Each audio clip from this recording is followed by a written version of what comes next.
What's up, everybody? My name is Godzi, and welcome back to another episode of Umineko When They Cry. Last episode, Kinzo and Canon died, and now we're all in Kinzo's study because it's the only safe place from the witch. So, I have my cardboard tube again because I can scream into this like it's an endless void. Okay. So, because I forgot again last episode, it's time to send off Canon and Kinzo. Kinzo, he was the goldsmith, but now I guess he's the old and dead smith. And Canon, I don't know what to say. Canon died. Cool. Alright. When the door was closed, it automatically made a clunk. Wait, let me imitate that. Wait.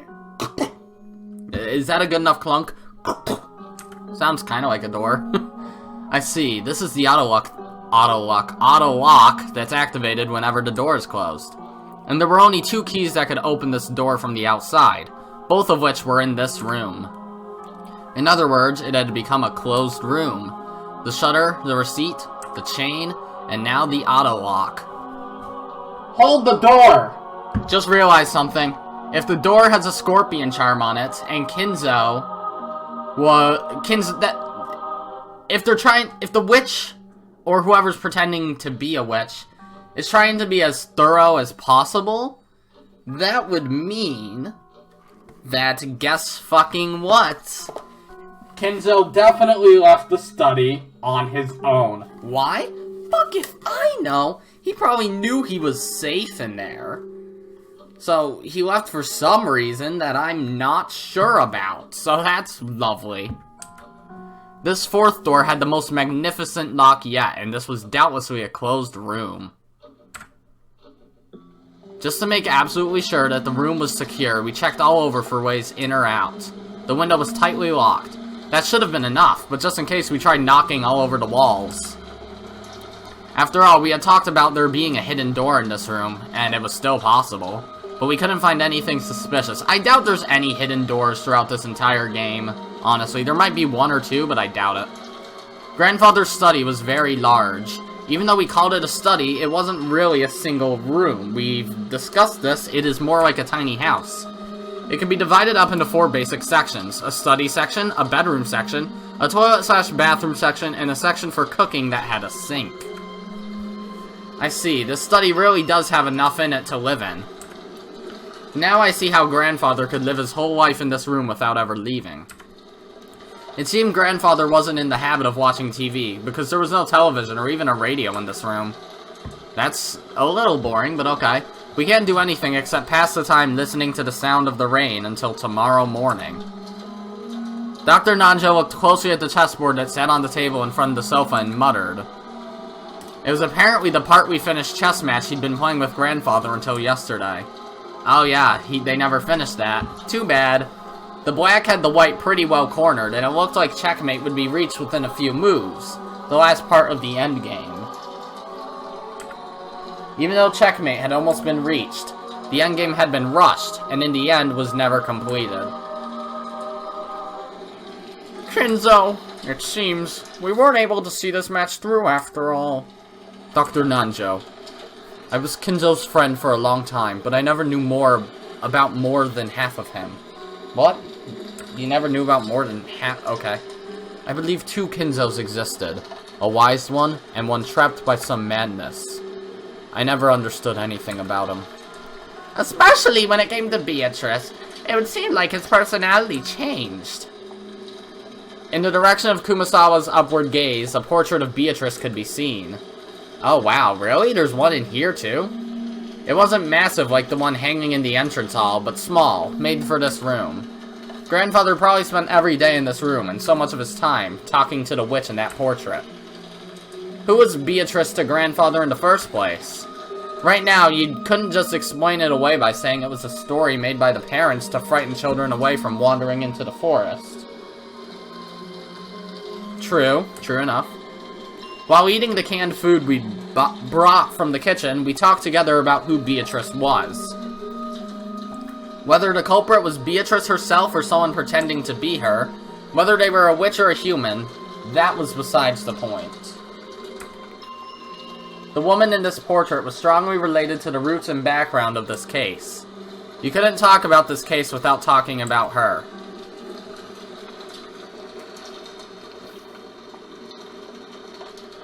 That's right.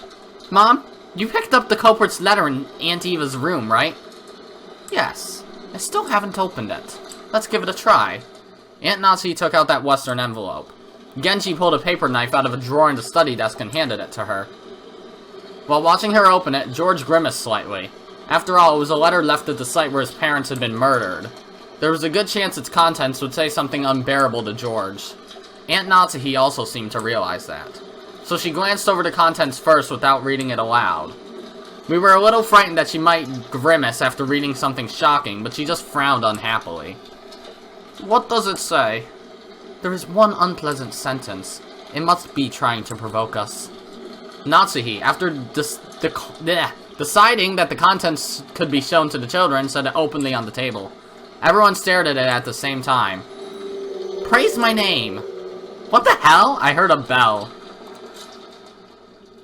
I heard a bell. What happened? I definitely heard a fucking bell. Not him. Is it her? What does the bell have to do with anything? Kinzo? Eva? Too original. Ah! Oh god. These are interesting sprites. I never looked at these. Oh god. Oh god. Yeah, I'm not playing with these. It's a new. Yeah, that's fine. We'll stay with these because they look a lot better. That's annoying. It's probably Beatrice declaring herself the victor. Damn it. Okay. I'll bet you were hoping another weird magic circle would show up. It wasn't a magic circle, but my expectations haven't been betrayed. What could it mean? I wonder if she wants to tout her own existence. That seems reasonable. With this letter, we now know that the author of last night's letter is the culprit. I think the identical letter is more significant than what is written here. Without a doubt, this is the same type of envelope and sealing wax that the master used. Oh, I don't know what's going on anymore. This is the first time I've seen anything like this since I started working for the Ushiromiyas family. Going by last night's letter, Beatrice is claiming to be Grandfather's oldest confidant. Grandfather often said the same thing in the past, right? I spoke to Genji and Kumasawa, who nodded together.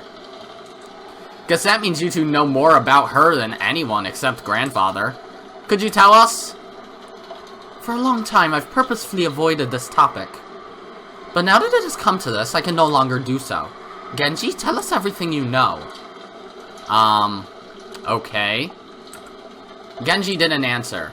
Did he remain silent despite his knowledge, or did he know nothing at all? Still, I had a good guess. The ghost story of the witch Beatrice had long been defied among the servants. He had probably been very close to Grandfather in his occult hobbies. So there was a good chance that he'd been indoctrinated with even weirder things, and had increasingly come to defy the witch. That's not how you spell defy, I hope you know. There's no I. Or is it Dafy? Dafy? I would look that up, but I don't want to. As Grandfather's most trusted servant, who had sworn loyalty to him, he might be the most influenced by the illusion of the witch that Grandfather had created. You know what, I'm gonna open my laptop and look up what Dafy means while still reading. So there was only one reason for Genji to remain silent. He could speak, but it would definitely cause a backlash, so it was better if he kept his mouth shut, and it wasn't like we'd believe him anyways. Alright, open that. Come on, this laptop's slow. Alright, something along those lines. A short while ago, Maria had been more than willing to speak bluntly and unrestrainedly, and that had earned her a scuffle with Jessica. Alright, define defy. Or is it deify? Worship, regard, or treat someone or something as a god. That would make sense. Okay. So, it wasn't a spelling error. They said deify, not defy. Got it. It was natural for Genji to keep his silence. Because I was gonna say, Genji doesn't defy the witch. He more like worships her. Was she father's concubine? What the fuck's a concubine? Do I have to... Alright. Define concubine... No. His concubine. That could be possible. For ordinary poor people, polygamy isn't only viewed negatively from a moral perspective. It's also an unmaintainable financial situation. But that isn't the case for the very rich. It's possible for them to have another lover in addition to their real wife. Oh, okay. We can't deny the possibility that grandfather had another woman in his life besides grandmother. Maybe, when grandmother was alive, I hear she was pretty sure of it. She thought he was cheating on her. I always figured she meant a witch that grandfather had imagined up, but... Now this is getting really interesting. You told me, didn't you, Genji? You said Beatrice has been working for grandfather since before the mansion was finished. I heard that the construction of the mansion was completed in Showa 27, parentheses 1952. Thanks for the clarification, Nazi. No problem. That'd mean this person called Beatrice was in a relationship with grandfather since at least 30 years ago. Could that concubine of 30 years ago, or maybe a relative or hidden child with that person, hold some kind of grudge and be planning revenge? I see. This is starting to sound just like your standard Western mansion mystery. It's a filthy topic, but the easiest line of reasoning to accept. What do you say, Genji? I believe the master was indeed in love. Those feelings were certainly stronger than what he felt for his late wife. Who's this person called Beatrice? And what's she doing now? Shatter. Oh. I have heard that she passed away before the mansion was completed.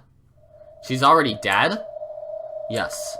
The master was deeply stricken by grief, and he devoted himself to the art of black magic as a means to revive her. I still don't fucking trust Genji.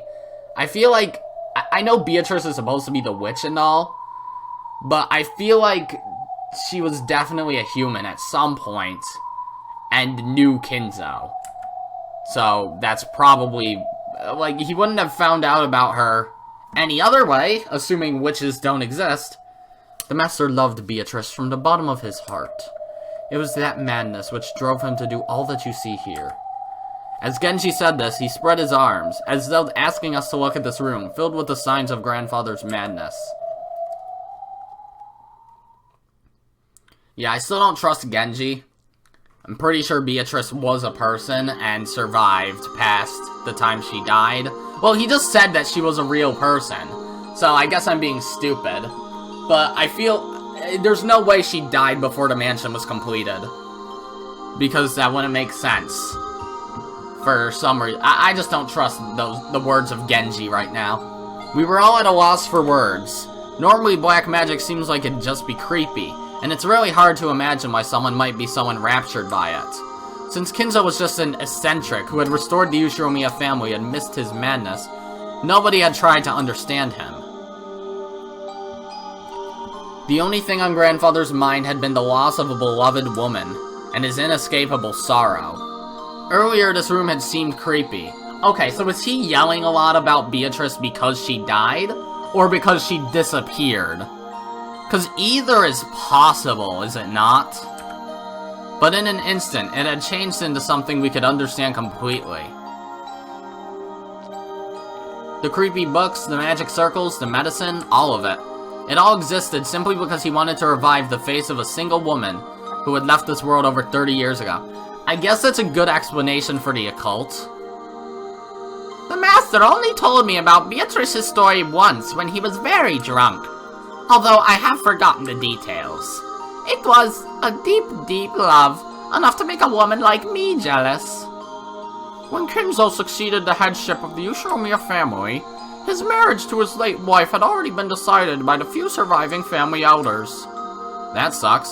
So, he was forced into a marriage with some woman who would benefit the Ushiromiyas family. That is correct. Kinzo was installed as the head, who would revive the family, and had to bear the entirety of that heavy responsibility. I do not pretend to know the details of when or where Kinzo first met Beatrice. Guess it'd be rude to say any more than that. Okay, so Kinzo didn't love his wife because it was an arranged marriage. Fair enough. That was when Grandfather truly fell in love for the first time. Just how deep was his affection for her? That was easy to see just by looking around us. This room was covered with piles upon piles of things having to do with black magic. And Grandfather spent every day shut in here, immersed in his research and isolated from the outside world, never regretting 1 minute of it. You couldn't help but recognize the depths of Grandfather's love for Beatrice. I had it all wrong, Genji. What do you mean by that? I always thought that maybe you servants believed blindly in the witch because you'd gotten brainwashed by Grandfather and his creepy black magic stuff. But that's not how it was, right? Had they been soothing Grandfather's tortured heart? Acting as though Beatrice's soul at least had been restored and existed inside this mansion? Though Genji closed his eyes, wearing the expression of one remembering the distant past, he said nothing further. He probably felt that making such a confession would be the worst sort of betrayal against his one and only master, even though that master was already dead. But they say they'd serve Beatrice too. And is that because she was, like, his mistress, his concubine, or is it because she's an actual witch and they worship her or whatever? Beatrice is revived as a witch and exists in this mansion even now. Genji had said this, had believed it, had made people believe it, and would follow through with that decision to the grave. This might have been the last service he could offer up to his master. The legend of the witch, the mysterious tale of Rokenjima that was still whispered of amongst the servants. Its true nature was a sad lie. No, it was an act of kindness towards Grandfather, who had lost the person he loved above all else. I remember denying the witch's existence in front of Father on multiple occasions. Now I finally understand how much that must have wounded him. Right now I can understand very well. If I thought I could revive Shannon using black magic, I'd immediately become the next owner of this room and start researching. George! Another strand of tears dripped from George's eyes. Maybe his tears were infectious. Tears rose to Jessica's eyes too, and she sniffled. Oh, except for her. Beatrice has said it. Very soon she will be able to revive people. You'll be able to meet them, she said. Very soon, the door to the Golden Land will be opened. In the promised land that glitters gold, the souls of all the dead will be resurrected, along with the love that has been lost. Then I will sleep in a world of peacefulness for all time. Did she say that? The Beatrice who gave you that letter? You don't believe, do you? If only Grandfather were here. I'm sure he'd be happy. I'm sure he'd be jumping for joy now that Beatrice is about to be revived. In that case, I believe. If Grandfather gave up half of his life for this research, trying to resurrect the soul of the woman he loved and spending the rest of his life believing, I'll believe too. Battler!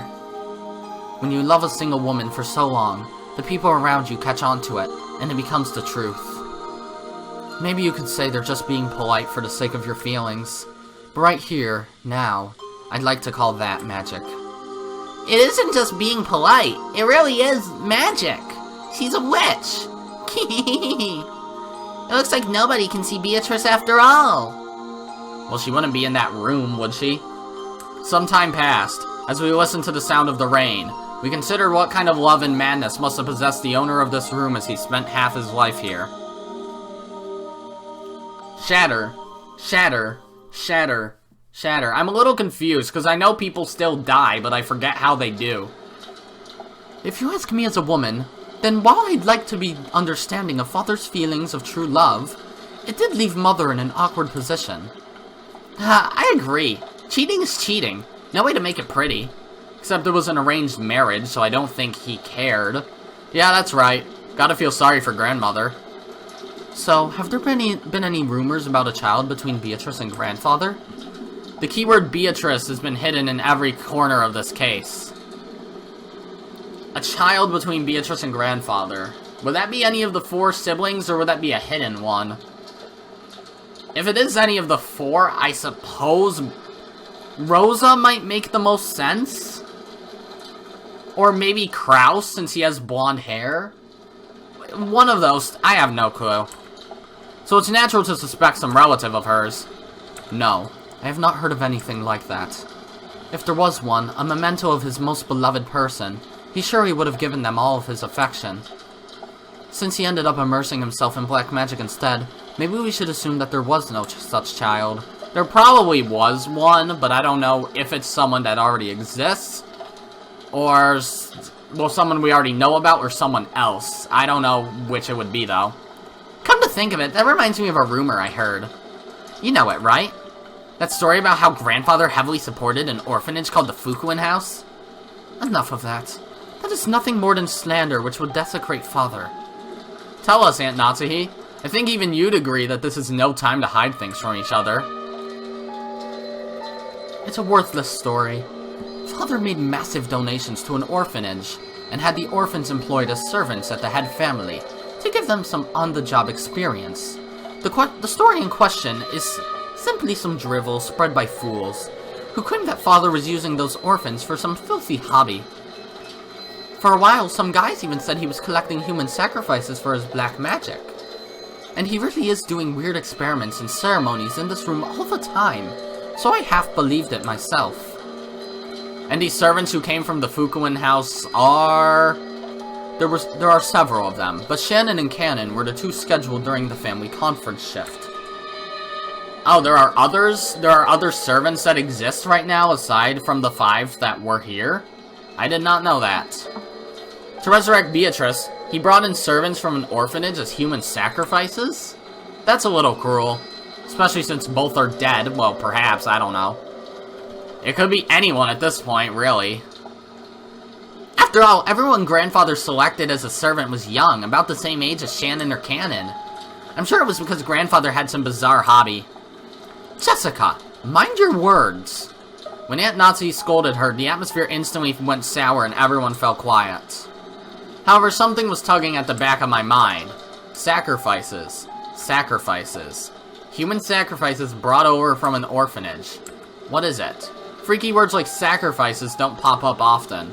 And yet I've seen or heard that word recently. Some part of my memory is tugging at me. Hey Beatrice, what do you know?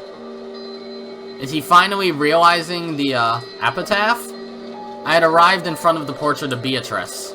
It wasn't as massive as the one in the entrance hall. But that portrait, which must have been drawn by some famous painter, was still just as intimidating in the smaller size. Below it, just like in the entrance hall, was the epitaph that supposedly hinted at the location of the hidden gold. Ah. Sacrifices. Here. What the hell, Battler? You're creeping me out. 6 sacrifices. Ah. Hold on. Ah! Both of my eyes were as wide as plates. Everything's been predicted right there from the very beginning. Everyone crowded around. And the same expression of shock rose to all of our faces. Did it really take them that long? That's right. It's right there in the epitaph. On the first twilight, offer the 6 chosen by the key as sacrifices. There's no doubt. 6 people died in the beginning. And even on the shutter where the magic circle was drawn, where the Hebrew was written, it mentioned the offering of sacrifices. I've been saying that from the beginning. That's right, Maria said it right at the start. Right after we found the 6 bodies, when Maria was in the parlor watching TV, she said it. The culprit isn't human. It's just the sacrifices chosen by the key. This has nothing to do with the location of the hidden gold. It's the instructions for a resurrection ceremony using black magic or something. After all, this epitaph requires a large number of deaths. It sure does. Even reading through it quickly, there'd be 6 plus 2 plus 5, 13 people who must die. How many people are normally on this island? It changes depending on the shifts for the servants, but there's father, my husband, Jessica, and me. And 2 or 3 servants. Today and yesterday, there were 5 of them, but there aren't normally that many. Which means that normally, there wouldn't be enough sacrifices to carry out the ceremony. No, wait. There's that rumor that grandfather was collecting servants from an orphanage to be used as sacrifices in some creepy ceremony. So what does this mean? He increased the number of servants to increase the number of sacrifices, and waited for the annual family conference when even more people would gather? Isn't now the only time of the year the ceremony could be held? When Jessica screamed this, Maria broke out in that creepy laugh, looking truly pleased. Haven't you ever heard of people making bets to test their fate? Like throwing a sandal and saying that if it lands right side up, tomorrow will be sunny. What? Or saying that tomorrow will be a good day if a coin lands heads up. There are many little superstitions like that. Sometimes when your luck is down and you get bored and you roll the dice and get 3 sixes, you want to believe it's a portent of some miracle. When flipping a sandal, you have at worst a 50% chance. Even if you get it right side up, it's not worth much. But if you carelessly roll 3 dice and they all come up 6, you might think that it's a small miracle. Magic works the same way. You must pray earnestly for an extremely unlikely result. Then the feelings from all of those stored up prayers gain magical power and become incarnate. The magic that Grandfather was trying to perform was probably like that. The key randomly selected sacrifices in a lottery. So to reduce the chance that he himself was selected, he chose the day with the greatest number of people on the island to carry out the ceremony. Ridiculous! Are you saying that this entire situation was caused by a mere ceremony for some bizarre magic? Natsuhi yelled. She couldn't quell the fear that the scorpion charm might be the only reason she was still safe. If I hadn't received that charm from Jessica and hung it from my doorknob, would I have been killed, mixed in along with those 6? I think Natsuhi's talking. And the strangest part is, even though I hung the charm from the inside of my door, they couldn't get through that door. The culprit noticed the charm from outside the door and gave up trying to open it. A human couldn't have perceived that. A charm meant to stop something that was not human had exactly done that.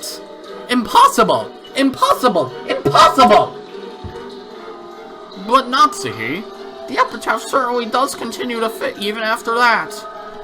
On the second twilight, those who remain shall tear apart the 2 who are close. Could this be talking about Eva and Hideyoshi? Painful as it may be, we must reach that conclusion. And after the culprits killed them, they left the words from the third twilight in a letter there. That's right. After carrying out the second twilight, they left the third twilight in that place. The third twilight was just like Aunt Natsuhi had just read. On the third twilight, those who remain shall praise my noble name. If you read it this way, it just keeps going on, doesn't it? On the fourth twilight, gouge the head and kill. Gouge the head and kill. George's parents were killed with those demons' ice picks gouged into their heads. But if they were the second twilight, someone else must have been gouged in the head. That's Grandfather. He was burned in the incinerator, and our eyes were so drawn to that part that we didn't notice. But his forehead... No, his head had been gouged. Grandfather was the victim of the fourth twilight? Then Cannon was... On the fifth twilight, gouged the chest and kill. We thought Cannon's case was an unexpected encounter with the culprit, but that's wrong. From the very beginning, they planned to lure someone out alone and drive something through their chest. If the culprit has followed the epitaph this far, does that mean 3 people still have to die? On the 6th twilight, gouge the stomach and kill. On the 7th twilight, gouge the knee and kill. Good luck with that. On the 8th twilight, gouge the leg and kill. Yes, you can read it that way. Well, I wonder about that. After those 3 die, it reaches the 9th twilight. Take a look. On the 9th twilight, the witch shall revive and none shall be left alive. We're all gonna be killed by Beatrice. I don't get it. Wouldn't that mean everyone dies no matter how many people there are? What was Grandfather after? Does this mean the ceremony would kill him too, no matter what? It's okay if no one's left alive. On the 10th twilight, we finally arrive at the Golden Land. On the 10th twilight, at Journey's End, you shall attain to the power of the Golden Land's treasures, once and for the last time. The witch shall praise the wise and bestow 4 treasures. Grandfather wasn't afraid of dying. Look at the 2nd and 3rd of the 4 treasures. One shall be the resurrection of all the dead souls. One shall be the resurrection of the love that was lost. So Grandfather believed he would eventually be revived, even if he died partway through the ceremony? Ridiculous! That's insane! When you die, it's over, right? The dead don't come back to life. Isn't that a isn't that a miracle humanity's been chasing after for thousands of years and still hasn't accomplished? So is this what it means?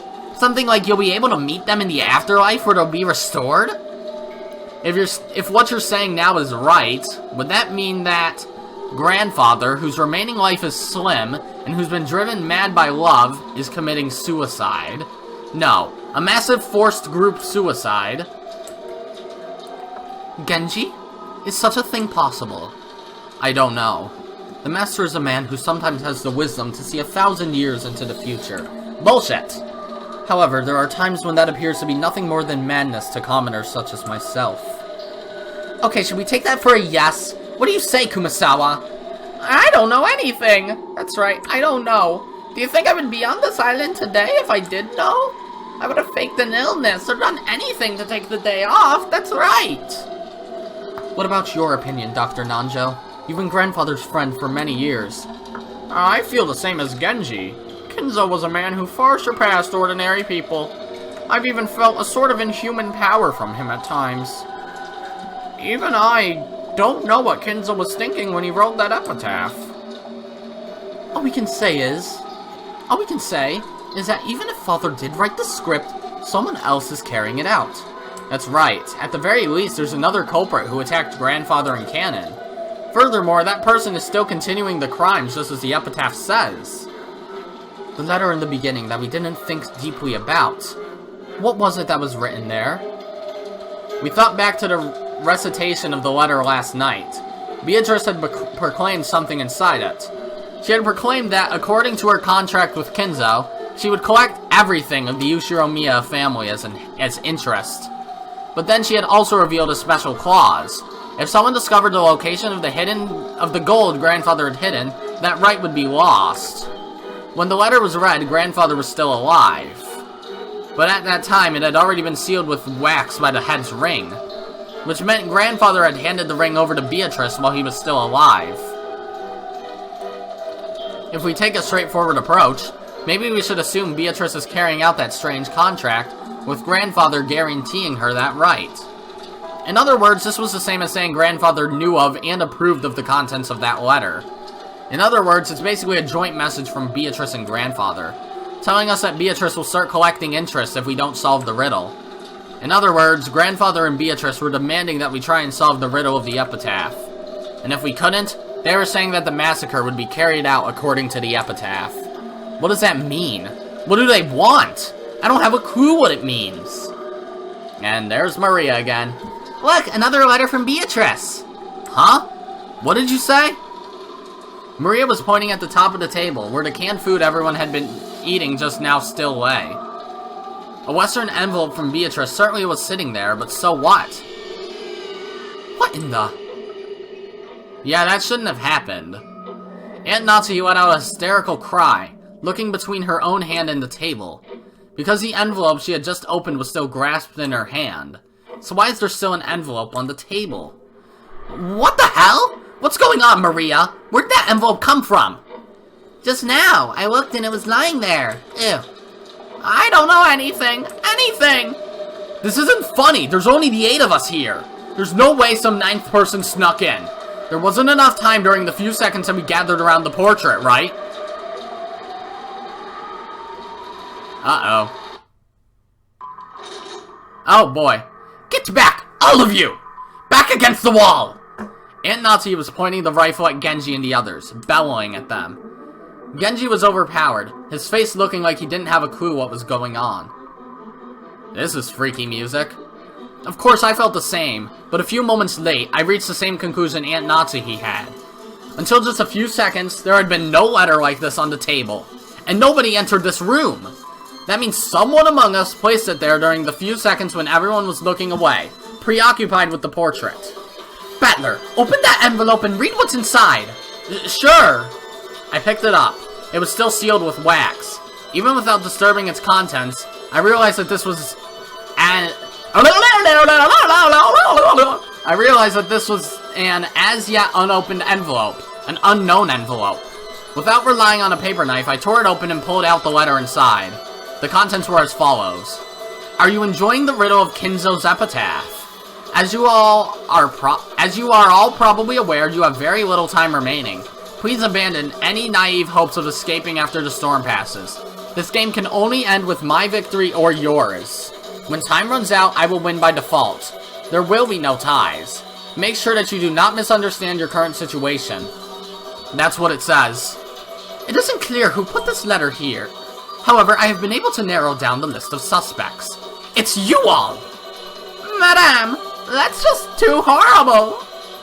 Just before I moved towards the portrait, I set a can of food down here. At that time, there definitely wasn't anything as strange as this letter there. And at that time, Jessica, George, and Battler were already in front of the portrait. And they didn't leave the spot in front of the portrait until the letter appeared. So the person who set that letter down is one of you four. Beatrice is here. We aren't Beatrice. Beatrice exists. Silence! I don't know whether I should suspect one of you or all of you. But without a doubt, at least one among you is the culprit. That's right. There can't be a 19th person. There's no way witches exist. Even when Cannon was killed.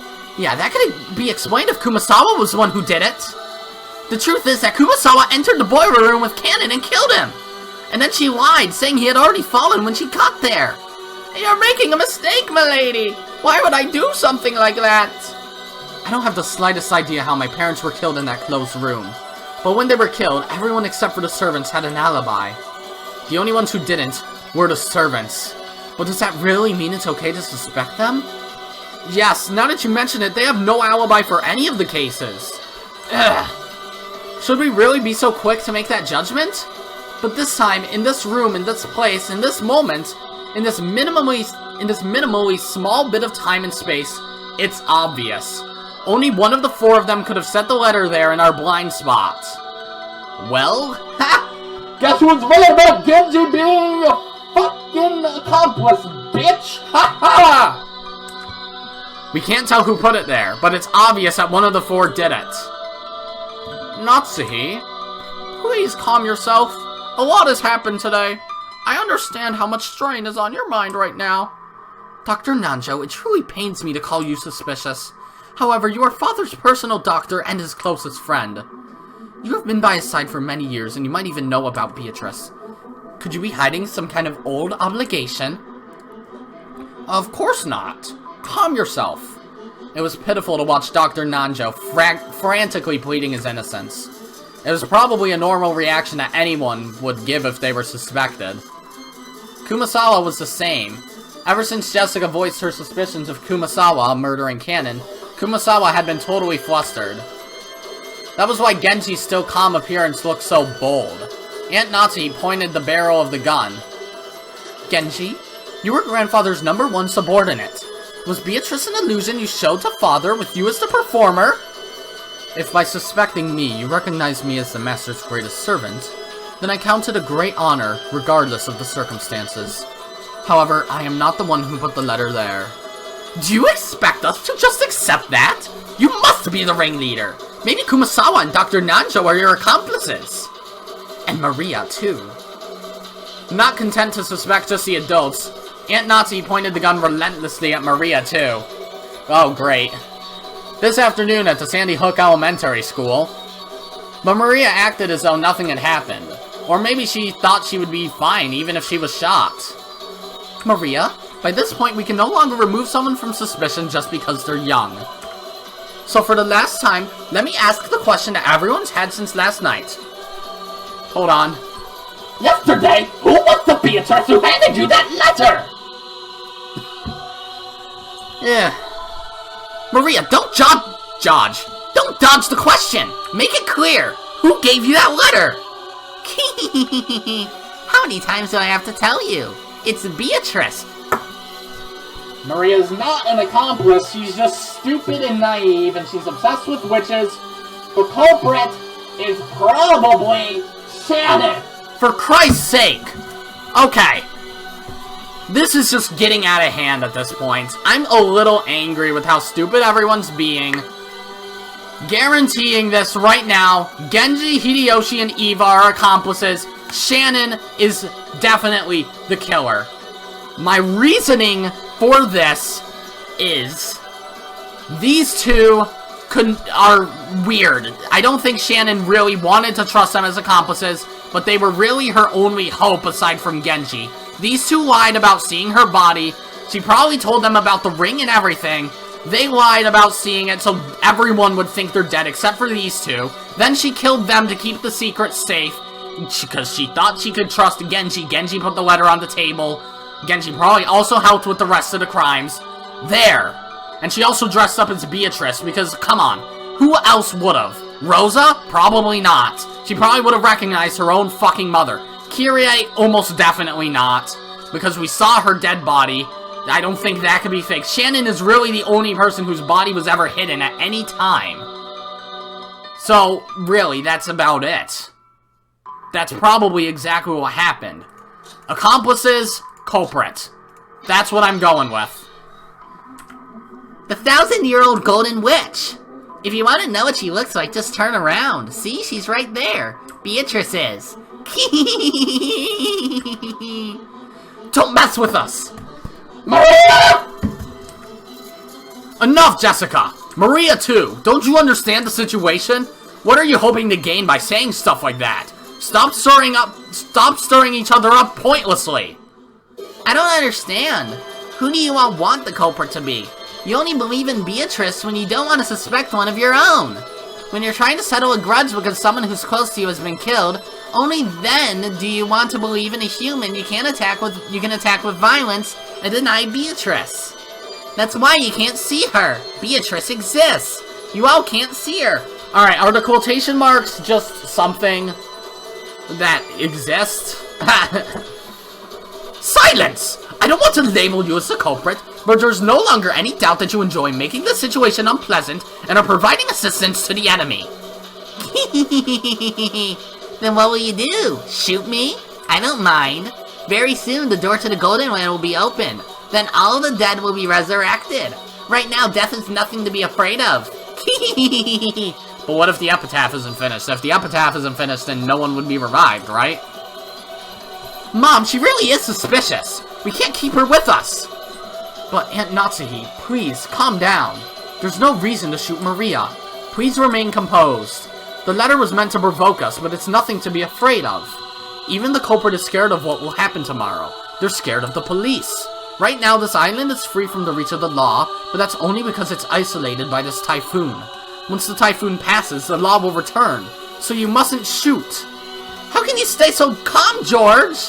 One of these four is the culprit. No, maybe all four of them are working together. Yeah, I really doubt Genji or Kumasawa are the culprit. And Maria, too. She's just stupid. How can you say so calm when one of these four might be the culprit of who killed your parents? Even I have the desire to find the culprit and kill them. But that would be simple barbarism. I'm racist against barbers. I will leave the judgment of crimes to the law. So no matter how suspicious they are, you mustn't pull that trigger. I feel the same as George. Aunt Natsuhi. Get a hold of yourself for a second. Anyway, it'd be bad to shoot. In times like this, I hear you should tilt your head back and say, "Stay cool" 3 times. Let me make this clear. Stay cool, stay cool, stay cool. It didn't fucking work! Witches don't exist. Not on Rokonjima, not in the Ushiromiya mansion. I declare it as Ushiromiya Natsuhi, representative of the Ushiromiya family. There's no witch here. I won't accept Beatrice. No matter what you're planning, I won't let you lay one finger on my daughter or the rest of them. That's my duty as a mother and as representative of the family. Those words were the final words of farewell that settled everything. To protect her daughter, Aunt Natsuhi would regard any suspicious person as an enemy. The only reason George and I were standing on this side was because, by coincidence, we had a clear alibi regarding the letter. If I hadn't approached the portrait, I would also be at the other end of that gun barrel, treated like a criminal. But even though part of me thought that, part of me was thinking that chasing all the suspicious people from this room would finally guarantee our safety. Genji and Kumasawa and Dr. Nanjo, all of them were on Grandfather's side. Maybe you could say that once Maria started blindly believing in Beatrice, she was also on Grandfather's side. That's right, they're all suspicious. But is this really okay? If we throw out all of the suspicious ones in such a lawless way, will we still have the right to defy the lawlessness of the witch?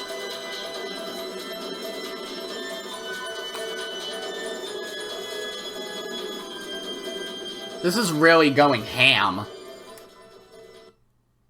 I know more people die, but that's 45 minutes there.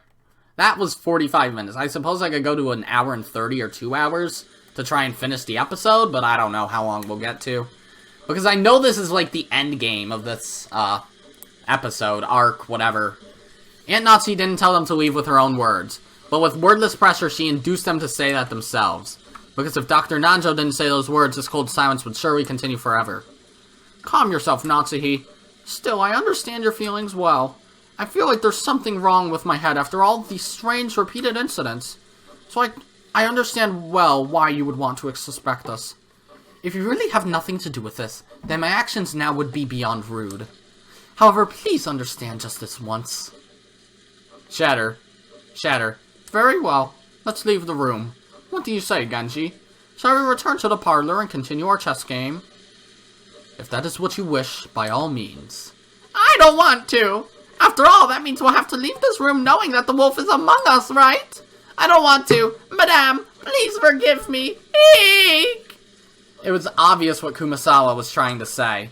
If she was innocent, then she was being ejected into dangerous territory along with the culprit. In the current situation, urging her to leave this room along with the suspects was almost exactly the same as letting her get killed. However, Kumasawa really was suspicious just for being the first one to discover that Kanon had been murdered. Well, he wasn't dead yet. At that time, everyone except Kumasawa had an alibi. Unless we could prove the existence of some contraption or the existence of some 19th person, Kumasawa was by far the most likely suspect.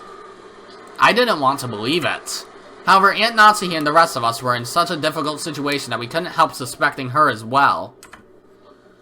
So we didn't say anything to stop Aunt Natsuhi from trying to oppressively chase them from the room. We had stopped her from shooting, but we were passively agreeing to chase the others out of the room. On top of that, Maria spoke to the fretful Kumasawa. It's okay. Beatrice is kind to those who respect her. You believe that Beatrice exists, so it'll definitely be okay. I'll watch TV in the parlor. Let's watch it together. It's so boring here without TV. It looked like Kumasawa found Maria's roguish laugh very frightening. However, the 3 other people had agreed to leave the room. Kumasawa couldn't fight the flow and had to agree, crying as she went. Oh, damn. Poor Kumasawa. Well then, Natsuhi, that'll be all for tonight. Let us meet again tomorrow. Yes. Please understand, at least for tonight. When the police come, all of us will surely apologize for our rudeness. You may play chess, but do it in a safe place if you can. Genji, I leave them in your hands. No, don't do that! Certainly. I will kill all of them. Oh, it can't be helped, can it? They always say that the most frightening bears are those with their children. Genji, Kumasawa, my sincere apologies. What fucking voice was that? Sorry. Fuck! That's a fly! Fuck you! I just hit my table to make it sound like I hit the fly, and it was a really big fly, and I hit it really hard. Except I didn't hit it, so oops. Let us meet again tomorrow. Maria, too. Please forgive your cold aunt. Ew! I forgive you! Ew! Madame, the keys to this room. I will hand both over to you. Genji pulled 2 golden keys from his pocket and handed them to Aunt Natsuhi. And I will also hand over my bundle of keys to the inside of the mansion. He took out a bundle of about 10 keys of various shapes and handed it over. To the servants, those keys were probably proof of their position. Being placed in charge of those keys meant that they were trusted, relied upon. When they were forced to return them, it meant that they had lost that trust. I see. Thinking about it this way, to Genji, who had worked here for a span of many years, there could be no greater shame. However, Genji's usual indifferent expression remained on his face. Genji? I had planned that after father passed away, I would reward you for your many years of hard work and allow you to retire. To treat you like this, it makes me feel ashamed from the bottom of my heart. I had already received the master's favor. Everything I have done until today has been in repayment for that. Please, do not worry over it.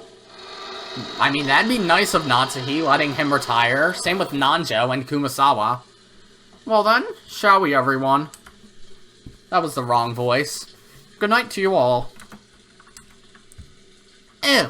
Good night. Good night to you too, Battler. Ew. Maria? Wait a sec. Knowledge of guilt made me call Maria back. Uh-oh. I groped around in my pocket and took out that scorpion keychain. This repels magic, right? Wear it. Eh? Didn't you say you dropped it?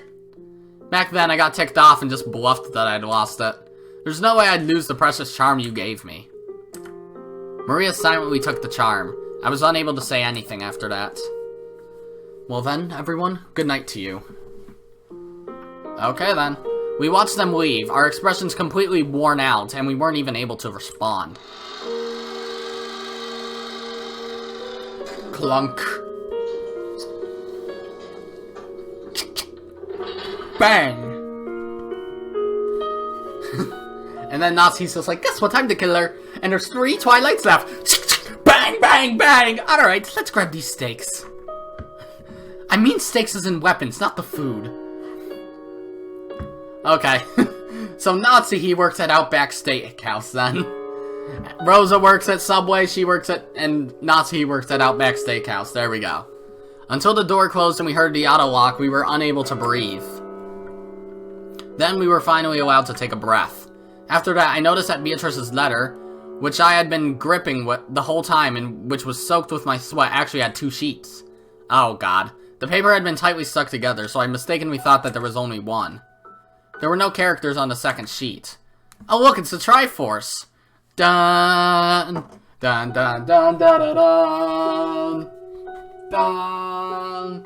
Dun dun dun dun dun! The thing drawn there was a magic circle, written with a red ink like blood. Just like how every magic circle up until then had been different, this magic circle was one I'd never laid eyes on before. Inside the circle, a large triangle and a small triangle were fit together in a simple design. But just as before, there was writing in Hebrew, and it seemed clear that it held some kind of meaning. I wanted to know what that could be, but we had just chased Maria, the only person who could understand the meaning of magic circles, out of the room. Oh well. I thought of this magic circle as Beatrice's second message. What does this magic circle mean? Damn it. After chasing out all the suspicious people, all we had to do was stay barricaded here until morning and everything would probably be over.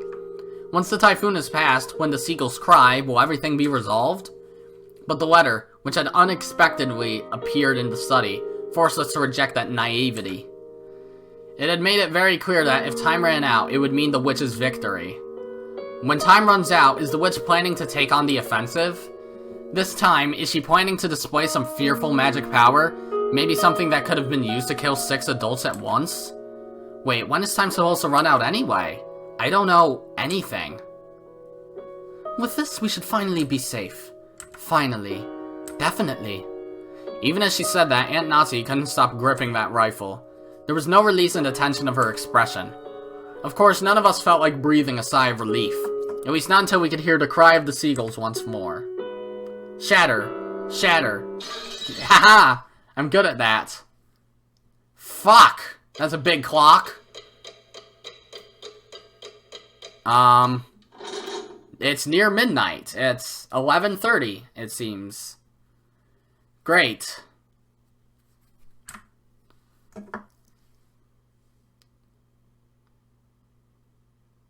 Silence. Silent night. Holy night. Alright. I said I was gonna go for a while, but it seems like this is probably gonna take like another episode or 2. Hopefully just 1.